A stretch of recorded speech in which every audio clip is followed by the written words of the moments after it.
इसके सुनने मात्र से पाप नष्ट होते हैं। पक्का बुद्धि भ्रष्ट हो जाती है जो सूर्य भगवान को अर्घ नहीं देता। सूर्य भगवान को अर्घ देना, सूर्य भगवान को प्रणाम करना, नमस्कार करना, ये बुद्धि को सत्य की तरफ ले जाता है। भगवान सूर्य की सबको आराधना करनी चाहिए। जो सूर्य भगवान की आराधना नहीं करते उनका तेज, आयु, श्री, कांति सब नष्ट हो जाता है। ये जो सुबह सोते रहते हैं ना 9 बजे तक, कैसा जीवन। अरे भुवन भास्कर भगवान आ रहे हैं, कम से कम उठ जाओ सैया से, इतना ही आदर करो, इतना ही आदर कर लो। उत्तम बात तो है कि नहा धो करके अर्घ दो, थोड़ी देर नाम जप करो। मनुष्य जीवन मिला क्या? मरना है, मरना है। या आनंद के लिए आए हो, आनंद श्री जी के नाम रूप लीला धाम में, सोने में नहीं। सूर्य उदय सैया पर हो जाना बड़ा अमंगलकारी है। इसलिए जिन जिन के कानों में शब्द पड़ रहे हो, अगर आप रात्रि जागरण करने की सेवा करते हैं, ड्यूटी देते हैं, तो आप सूर्य उदय के समय उठ जाइए और उनको प्रणाम करके फिर सो जाइए। पर सूर्य उदय होते समय आपका उठना अनिवार्य है। अगर ऐसा नहीं तो आपकी श्री, कीर्ति, शांति, मंगल, सुख सब नष्ट हो जाएंगे। देख लेना, आप देख लेना।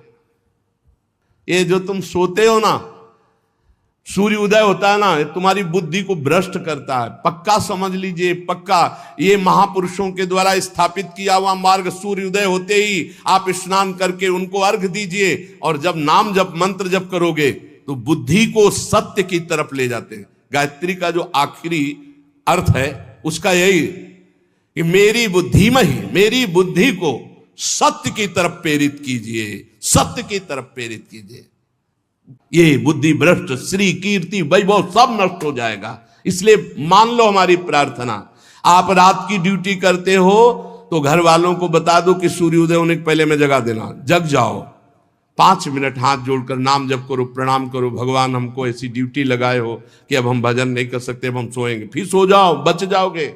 नहीं ऐसे ऐसे अपराध बनेंगे कि बुद्धि काम ही नहीं करेगी। ये जो पुरुष सूर्य भगवान का अपमान करते हैं, उनकी आयु का नाश करते हुए आकाश में विचरण करते हैं। सूर्य की तरफ थूकना, लघु शंका करना, ये सब पशुवत आचरण। अब ज्ञान ही नहीं रह गया, न शास्त्र सुनना है और न शास्त्र पढ़ना है।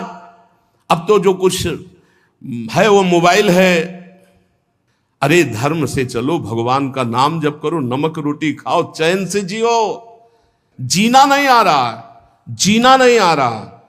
बेविचार प्रवृत्ति बढ़ती चली जा रही, धन लोलुपता बढ़ती चली जा रही, हिंसा बढ़ती चली है। क्यों? वासना में इतना भूत चढ़ गया है, कुछ ज्ञान नहीं।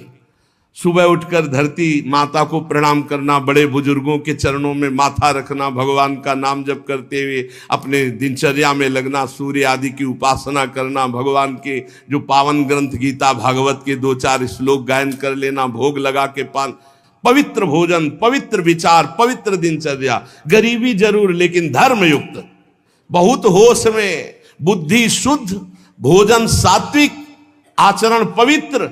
आपको आनंद की आप ईश्वर अंश, जीव अविनाशी, चेतन अमल, सहज सुख राशि। सहज सुख राशि कहां पहुंच गया? दुख राशि में घूम रहा है। अरे अब तो दिनचर्या नहीं है। क्या इसमें आयु बढ़ेगी? ज्यादा सोने वाला तेज विहीन हो जाता है, स्फूर्ति विहीन, उत्साह विहीन, बहुत हानि ही हानि है। आप अगर सो रहे तो आपकी बुद्धि पतित हो जाएगी, आपकी बुद्धि भ्रष्ट हो जाएगी। बुद्धि को शुद्ध रखना है तो नींद कम दो। 3 चीजों का अभ्यास कर लो तो बहुत बढ़िया हो जाएगा। कम खाना, कम बोलना, कम सोना। बचो, कम बोलो, कम खाओ और कम सो। फिर देखो आपका जीवन कैसा उत्तम। और 3 ही जगह फंस जाते हैं। जहां अधिक बोलना तो अपराध वाणी का बन गया, अधिक भोजन तो प्रमाद बन गया, और अधिक सोना तो पूछो मत, ये तो जीवन ही बर्बाद करना है। ये भाई तुम्हें सच्ची कहते हैं, शरीर को आप जैसे ढाल लो वैसे ढल जाएगा। 3 घंटे सोने में या 4 घंटे सोने में काम चला लो तो कितना बढ़िया। 20 घंटे आपके पास बचते हैं। 20 घंटे सो के 4 घंटे में निपटाते हैं कार्य, सोच स्नान। और अगर भगवान ऐसे ऐसे जीवन को नष्ट करने वाले जीव हैं तो हमें लगता है मानव जीवन की कृतार्थता का क्या स्वरूप रहा।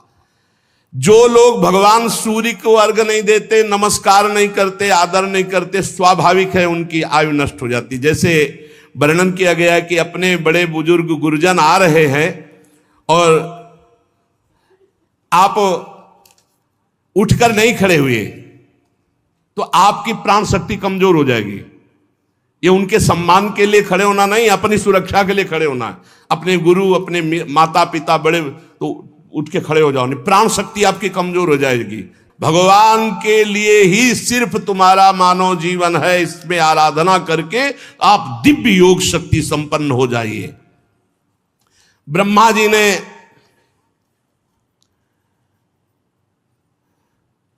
ये समय का रचना किया। विदुर जी कहते सतयुग, त्रेता, द्वापर और कलयुग, ये सुना है तो प्रभु इनका समय क्या है, इनका संध्यांश क्या है? तो मैत्रेय जी ने कहा ये 4 युग अपनी संध्या और संध्यांशों के सहित देवताओं के 12,000 वर्ष तक रहते हैं, ऐसा बताया गया है। सतयुग में दिव्य वर्ष की बात है, 4,000 दिव्य वर्ष और 800 संध्यांश दिव्य, तो 4800 वर्ष दिव्य। मानवीय गणना में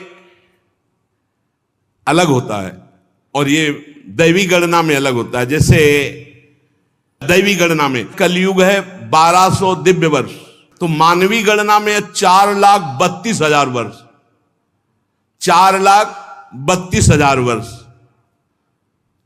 तो द्वापर कितना हुआ?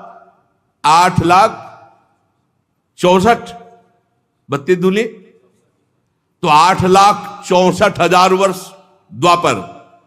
इसका तिगुना त्रेता और इसका चौगुना सतयुग, ऐसा वर्णन है। ये 4 युग है। सतयुग के मनुष्यों में धर्म चारों चरण से रहता है, और फिर त्रेता युग में 1 चरण क्षीण होता है, फिर द्वापर में 2 चरण क्षीण होते हैं, कलयुग में 3 चरण क्षीण हो जाते, 1 चरण से चलता है धीरे धीरे। और जब ये चतुर्युगी 1000 बार चतुर्युगी बीत, तो ब्रह्मा जी की रात्रि आ जाती है। सबको समेट करके, नाश करके ब्रह्मा जी अपने दुकान समेट करके भगवान नारायण में लीन और शयन करते हैं। फिर 1000 चतुर्युगी के बाद फिर रचते हैं।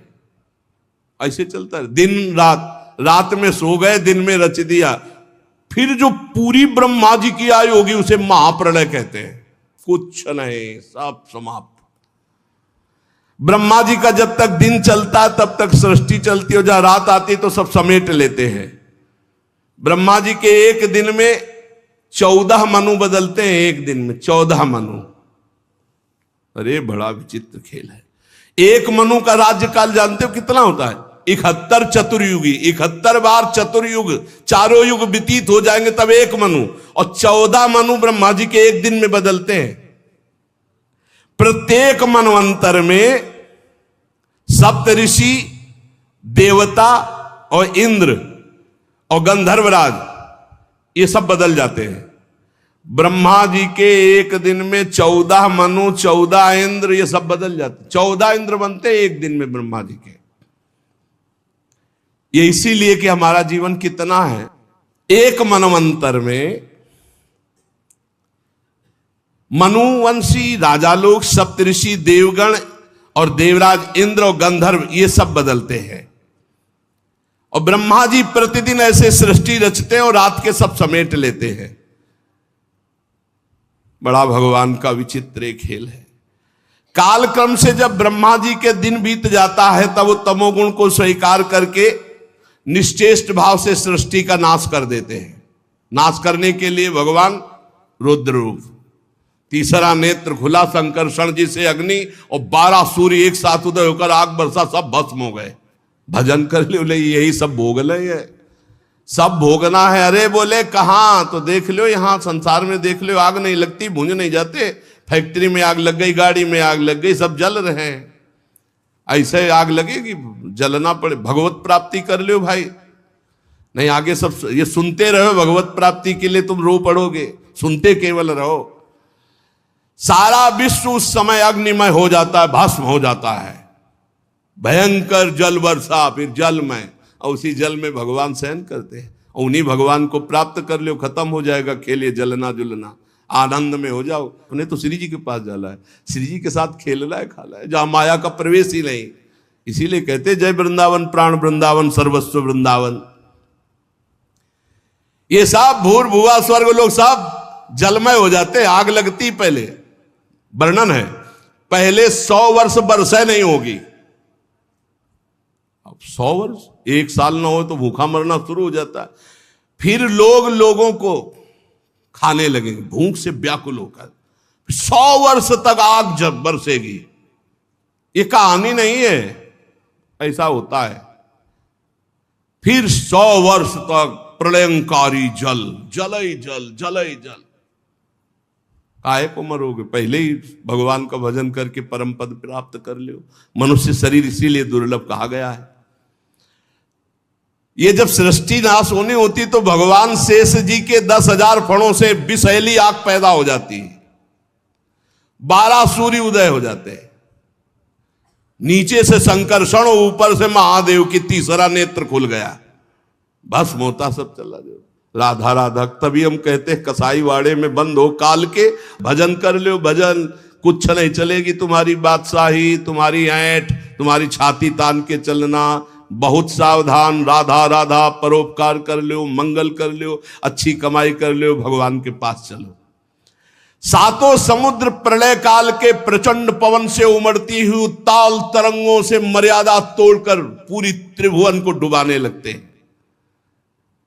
उसी जल में भगवान आराम से नेत्र मूंद करके शेष सैया पर शयन करते हैं। 1-1 हजार चतुर्युगी रूप प्रतीत होने वाले दिन रात के फेर से ब्रह्मा जी की 100 वर्ष की परम आयु, ब्रह्मा जी भी भयभीत होते रहते हैं। 2 परार्ध कही गई है ब्रह्मा जी की आयु। पहला परार्ध व्यतीत हो गया है, दूसरा चल रहा है परार्ध, महाप्रलय के लिए। ब्रह्मा जी की उत्पत्ति ब्राह्म नामक महाकल्प में हुई थी। एक परार्ध व्यतीत हो गया, दूसरा चल रहा है। पाद्मकल्प पहला,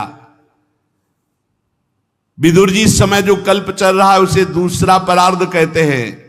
ये वाराह कल्प है। पाद्मकल्प पहला परार्ध और दूसरा है वाराह कल्प। इसमें भगवान ने वाराह रूप धारण किया था। ये 2 परार्ध काल, अव्यक्त, अनंत, अनादि, विश्वात्मा श्री हरि का, सुनो, ब्रह्मा जी का ये 2 परार्ध भगवान का क्या है? निमेष, इसे कहते हैं निमेष। ऐसे भगवान हमारे हैं और ऐसे भगवान को हमारी लाडली जो अधीन की हुई है, इसीलिए हम जीत गए। हमारे माई श्यामा जू को राज जाके अधीन सदा इस सांवरो, या ब्रज को सिरताज। घर वाले हो गए अपने लोग, लालजू के घर वाले हैं। घर के जैसे सदस्य नहीं होते तो घर के सदस्यों को बचाया जाता है ना। घर के सदस्यों को थोड़ी देखा जाता है कौन अच्छा कौन बुरा, घर के जन है, इनको बचाओ। तो हम सब प्रियालाल के घर के सदस्य हैं, शरणागत जल है। ये काल की दाल हमारे ऊपर नहीं गलेगी, विश्वास करो। अरे वो संबंध मात्र से कल्याण करते हैं। ये मेरा है, एक बार हृदय से स्वीकार कर लिया, उसी से उन्नति शुरू हो जाती है। बहुत कृपालु हैं, क्योंकि जानते हैं दुर्जय माया है, जीत नहीं पाएगा। केवल हे हरि मैं आपका हूं, इतने मात्र से वो पार कर देंगे।